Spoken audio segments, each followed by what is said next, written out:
All right, big trade news. US and China agreeing to reduce steep tariffs on each other's goods, marking a shift from conflict to hopefully cooperation after 2 days of intense discussions in Geneva. President Trump's tariffs on China decreasing from 125% down to 10%.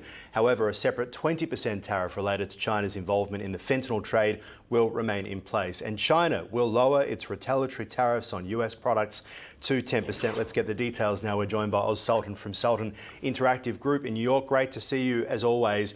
Was this always likely to happen? I think so. You know, what's interesting that's come out from the negotiations in Geneva is number one, China basically laid bare and said, listen, over the past 4 years, no one's really forced us to hold to any of these standards. So we've kind of done whatever we want. They do understand that there's a complete reset right now, although they are kind of kowtowing the language that they're mentioning in the media. I think this is going to be a win-win for both sides in the sense that we can kind of continue, you know, our immediate reliance, I would call it, on Chinese goods while we set the stage for a return to American manufacturing inside of the next, I would say, 18 to 36 months. Overall, I see this as a huge win-win.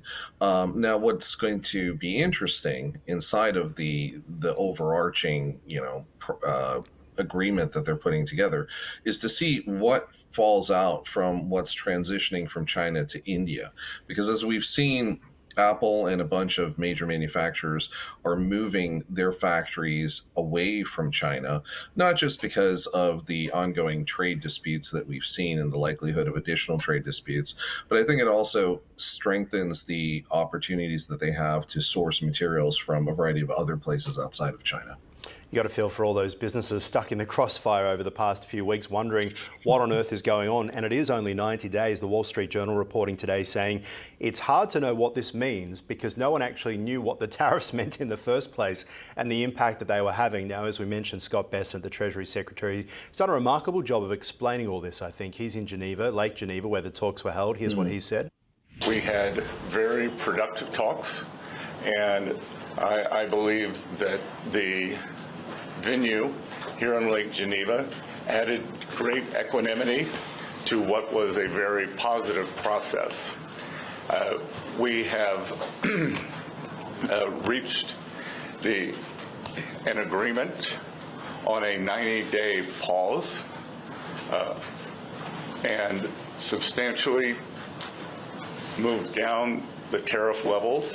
Both sides on the reciprocal tariffs will move their tariffs down 115%.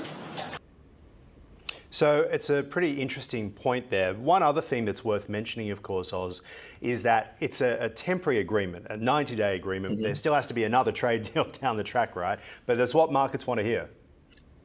Right. You know, this sets the stage for the longer term negotiations. I think there's a huge host of goods and categories of goods that have to be negotiated in terms of, you know, are there tariffs? Are there not tariffs? Are we going to have some sort of agreement on, you know, a reduction of additional tariffs for American goods coming in?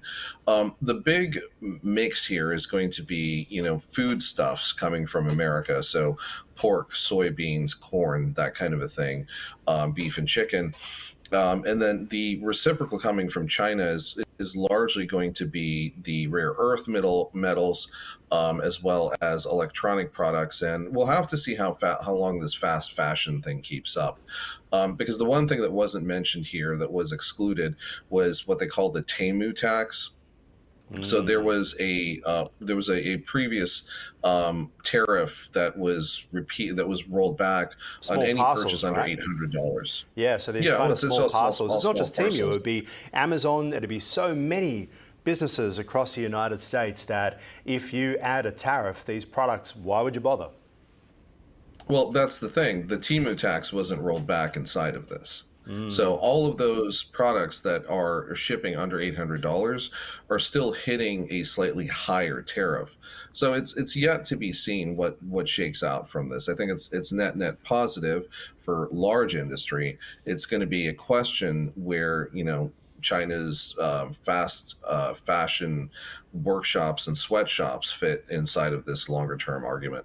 Yeah, very much so. All right, I want to talk about another topic now. The Trump administration in discussions with Qatar regarding the potential use of this luxury Qatari plane as Air Force One. The aircraft is owned by the Qatari royal family. To be retrofitted for presidential use, being considered as a gift to be used while Trump is in office. Because, as we know, where on earth are the two Air Force One jets, the 747-800 stretch versions, some of the last that were ever built by Boeing? They were sold to Transaero, a Russian airline, of course, that went bust.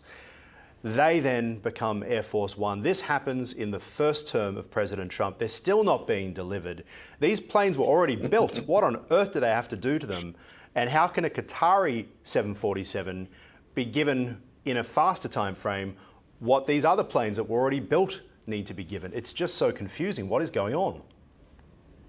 So I think where Trump is accepting this, and so I guess there's 3 points we have to cover.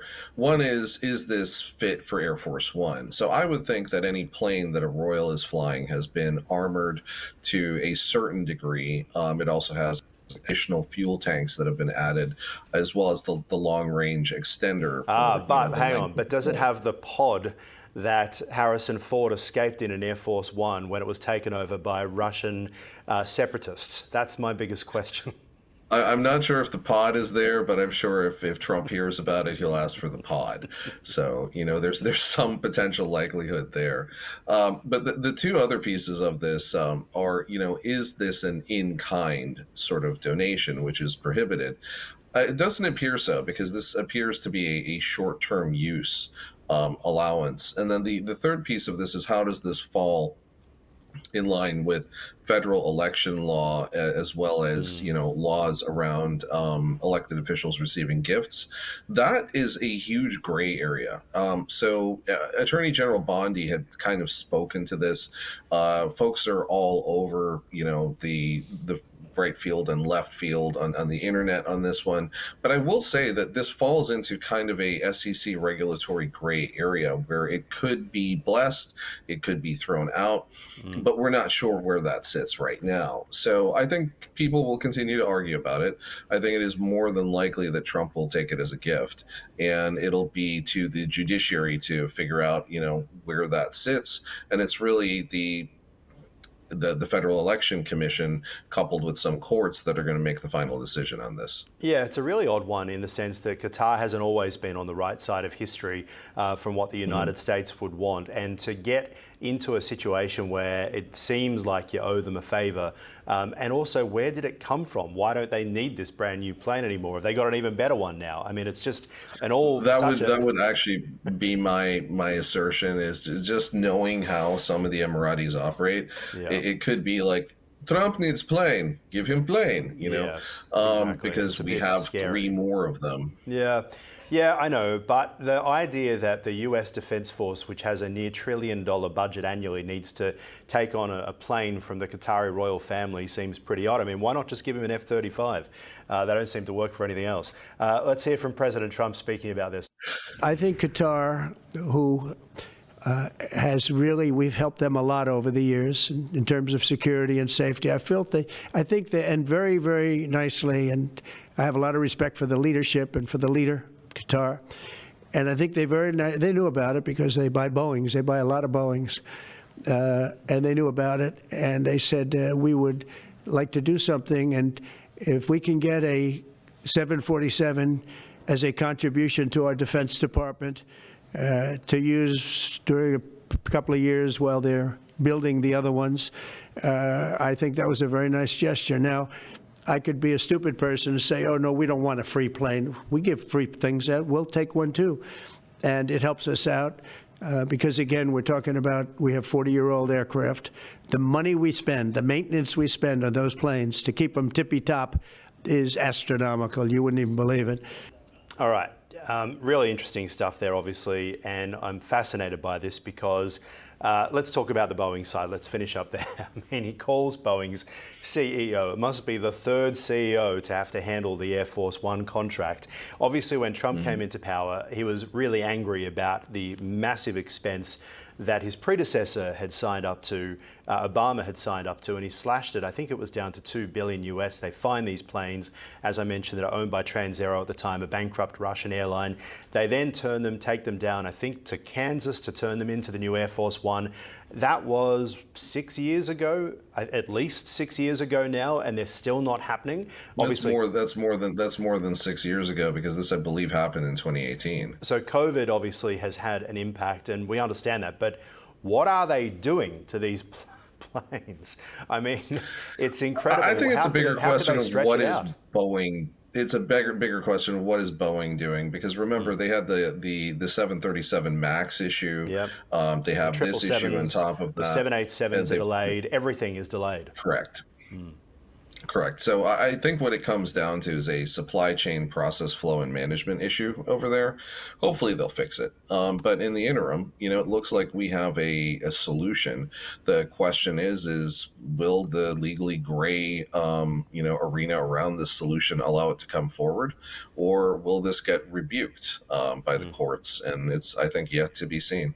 I wondered whether this was a negotiating tactic from Trump to get those Boeing planes delivered quickly, because I also wondered about the security issue of the president flying around in a plane which has been owned by a government that is well known for bugging, right? They're going to have to do a lot of work to make sure that there's no little secret devices on board the plane. But I did wonder whether it was a bargaining tactic. I mean, that was one of the questions. The other one is, do they watch Air Force One on Air Force One?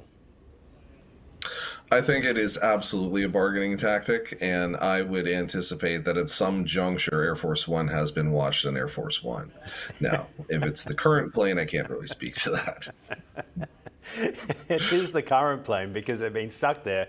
To think that Harrison Ford was getting around on this thing in the 90s. I mean, all the security they spend on the president for the Secret Service, and they put them up in planes of ages that I wouldn't fly in, and helicopters as well. Marine One is getting on too, but the Defense Department, they love to stretch these things out, don't they? Oz Sultan, appreciate your time as always. Thank you. Thank you.